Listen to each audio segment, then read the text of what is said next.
Hello and welcome into the Knicks-Verse special report. Right now, we got finally an update on OG Anunoby, and he has been upgraded to questionable. So is Josh Hart. Josh Hart is listed as questionable. I have the news reports. Shams reported it, Begley's reported it, and Woj reported it. I'm going to recap that for you guys and show you like how instrumental OG could be. We know. We've been watching this series, but let's get into it right here. Here we go. Knicks, OG Anunoby, Josh Hart questionable for Game 7 versus the Pacers. That's going to happen at MSG. The New York Knicks are listing OG Anunoby, this is from Fred Katz from The Athletic, as questionable for Sunday's game against the Pacers. Let's keep going here. Shams tweeted this out. New York Knicks forward guard Josh Hart has suffered an abdominal strain. Sources tell The Athletic Stadium Hart is attempting to try to play through the injury in deciding Game 7 on Sunday versus Indiana. Now, I'll give you my thoughts and feelings about this, but at least he's going to try. Ian Begley reported Knicks and OG Anunoby will make call tomorrow on whether he plays in Game 7, but there is optimism about his return at the moment, per SNY sources. Sources say Anunoby has progressed in his rehab and he wants to be out there with his teammates in a win-or-go-home game versus Indiana. I love that attitude. I know last night I was harsh on OG because, come on, his availability has been an issue basically since he got to the Knicks, but when he's on the court, unbelievable. He is a sea changer for the Knicks. He makes the Knicks a near unbeatable team. It's just amazing. So this is tremendous news, very promising news. Continue on here. Woj's article from ESPN. Sources, Knicks, OG Anunoby, Josh Hart pushing to make Game 7. New York Knicks forward OG Anunoby out since Game 2 with a left hamstring strain. Plans to participate in shoot-around on Sunday morning and test the possibility returning for Game 7 of the Eastern Conference semifinals against the Indiana Pacers, sources told ESPN. The Knicks upgraded Anunoby to questionable on Saturday afternoon after sources told ESPN that the initial expectation had been that he would remain out unless the Knicks advanced on Sunday to the Eastern Conference Finals against the Boston Celtics beginning on Tuesday. Nevertheless, Anunoby has advanced in his rehabilitation and believes there's a real opportunity for him to return and help his team with the season on the line, sources said. Knicks guard Josh Hart has also been listed as questionable with an abdominal strain suffered in Game 6 in Indiana, and the expectation is that he'll do everything within his power to try to play on Sunday, sources said. Even if, on the milder side, abdominal strains are limited in treatment options, unlike ankle sprains or leg bruises, which can be treated with ice and stimulation. Almost any movements for Hart stir pain, including simply coughing and breathing.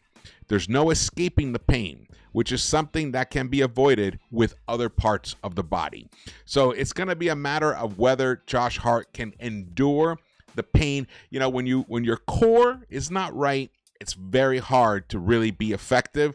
So in this particular case, I hope that he really is able to be at least a semblance of himself, unlike what he was last night in Game 6. Once he suffered that abdominal strain, he was just a shell of his former self, and he even took himself out. This is a warrior. This is a guy who has played 48 minutes. He played like 48 minutes straight for 3 games, and I think even more so, honestly. He's leading the entire playoffs in most minutes played. So this guy is a baller. So if he was to take himself out because of that pain, it's serious. But at the same time, that he doesn't want to let his teammates down. And also, the team is so depleted.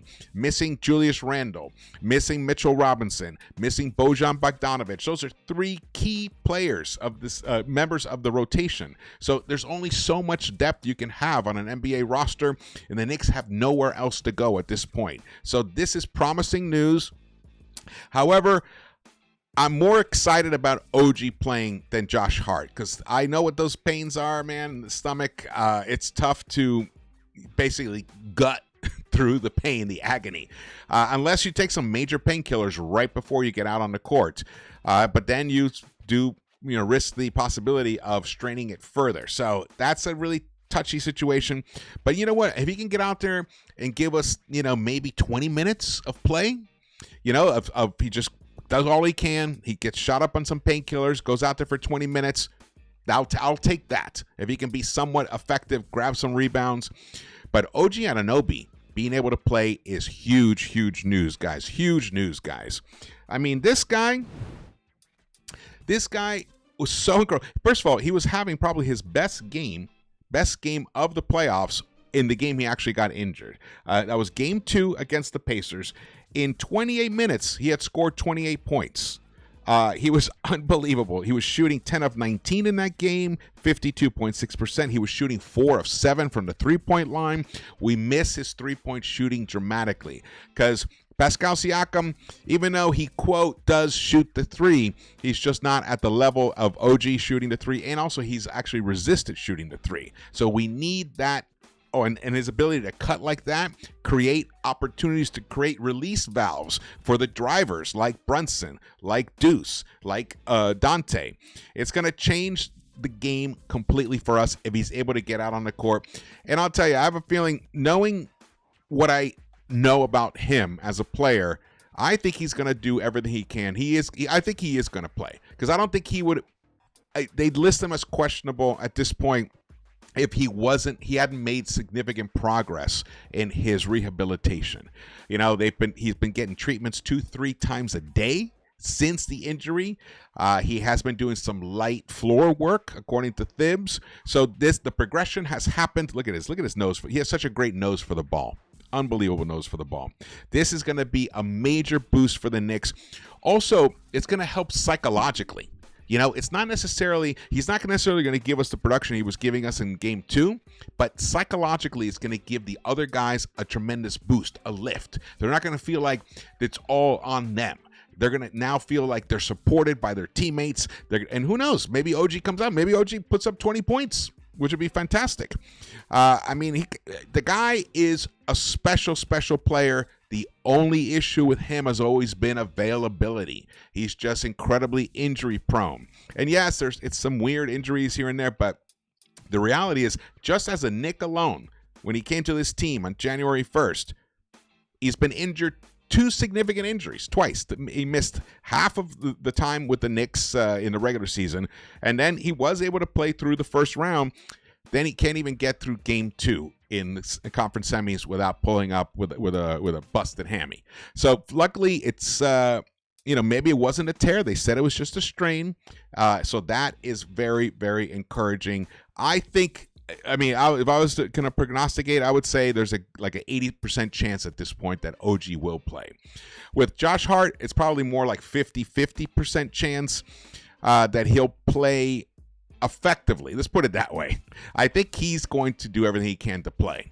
But it might be one of those things where he gets out there, and he gives you 5 minutes, and then he just has to tap Thibs' shoulder and be like, look, I just can't do it. But even still, showing that you want to be out there is going to embolden his teammates that are going to be out on the court to try to do their best to win it for their teammates, to win it for the city, to just win it. It's going to infuse them with that extra energy that they are going to need, and it's going to charge up the MSG crowd. I don't think this is gamemanship, as Ian Begley has said. If you want, you should definitely watch his report on this. I don't think it's gamemanship. I don't think it's any trying to kind of posturing whatsoever. I think this is for real. These two Knicks are going to try to give it all. They're going to give it all they can to play. Let me show you the impact that OG has had on this series. Now he only played 2 games. This is this series against the Pacers. He was our number 1 in plus minus 11. He's a plus 11. So when he's on the court, we are winning by 11 points.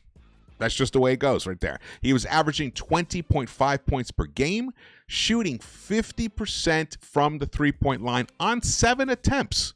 That is a really high volume right there. Good volume. The free throws were a little shaky, 66.7%. But look at those 6.5 rebounds per game, 3.5 assists, and only 1 turnover. Averaging a steal. We need that from him. He's fantastic at poking balls out and creating steals. Even was blocking some shots. I'll tell you, it was a tragedy tragedy when he went down. It changed the whole complexion of this game, of this series.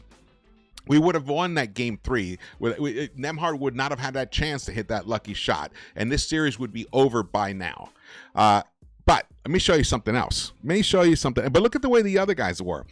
Brunson was balling, Hartenstein. But let me show you how Pascal Siakam, because he would be the guy that he would be guarding. Pascal Siakam in the first 2 games of this series, when OG was on him for most of the game, he was a minus 6.5 while out on the court. In fact, the entire starting lineup was in the negative. Turner was a minus 13.5, Tyrese Halliburton a minus 14.5 in plus minus, and Nembhard was a minus 17 with Nesmith a minus 17.5. I mean, those guys were just not doing it. And then Pascal Siakam was only averaging 16.5 points per game and on 44.1% shooting. Now look at the 4 games without OG on the floor. Here we go. Pascal's now a plus 14. Now he's shooting 57.6% on the floor. 50% from the three-point line. 50% from the three-point line. He was shooting, what was he shooting? He was shooting 16% before. 16.7% from the three-point line. Now he's shooting 50%. And he's averaging 21.8 points per game. It just allowed these guys to just take off. And that is where OG is going to make a tremendous impact, mostly on Pascal. Because if you make Pascal revert to the player he was in games 1 and 2, the Pacers don't have much of an answer at all. So this is a huge development. Huge development. I think it's a good sign. It is an early start tomorrow, 3:30 p.m. East Coast. So that also impacts, Hart and his ability to, kind of do his best to get out there. I'm not sure what kind of treatment, like you said, like Woj said, there's not much you can do for that type of a strain except take literally painkillers. He's just going to have to do it if he really wants to play. Because if he's going to be on the court, Josh Hart has to be able to be himself.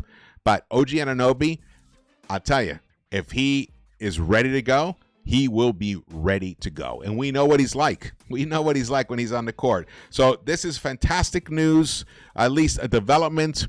Let's hope for the best. Begley used the word optimism.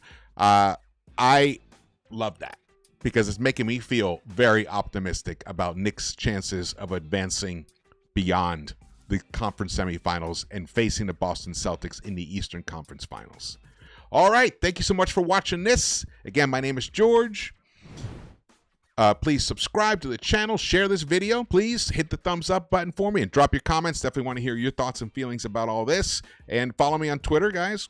And I will see you tomorrow. All right. Sunday. The Knicks-Verse. Let's go, Knicks. Let's win this thing.